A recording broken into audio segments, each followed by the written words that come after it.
كل ست ما قدرتش تحافظ على جوزها وعلى بيتها، انت اللي غلطانه، انت اللي طفشتيه، انت اللي خليتيه بص لغيرك، انت اللي خليتيه كره فرشتك.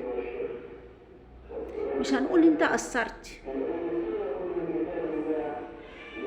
في حقه هو على الاقل،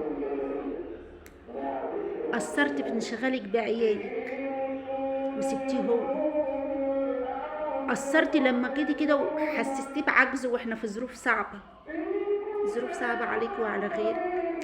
بس في ستات كتير قاعده ولما على عشها ولما على جوزها، لانها عارفه لو هو راح مش هيجي احسن منه، ده بالعكس هيجي اوحش منه. مش هيجي اللي يراعيك ولا يراعي عيالك، لكن هو هيراعيك ويراعي عيالك. انت لو طلبتي من اهلك مره واتنين حاجه هيتقلوا منك، لكن انت كل ما تطلبي منه بيبقى عاوز يجيب لك حته من السما. ما ننكرش ان في رجاله بقى خلاص نفسها تصدق وعماله تقول هجيب منين، الحياه بقت غاليه وهي طلباتها كتير.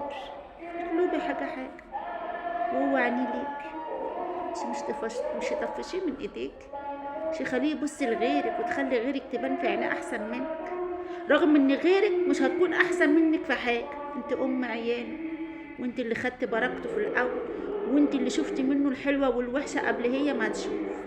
هي لو شافت عمرها ما هتشوف زي ما انت شفتي. انت اللي شفتي معاه الايام الحلوه، انت اللي شفتي معاه اول جنين اتولد من بطنك وفرحتوا انتوا بنتوا الاتنين سوا.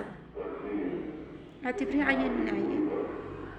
الراجل عامل زي العيل، لو طبطبت عليه نسي نفسه في حضنه. واحنا الام التانية،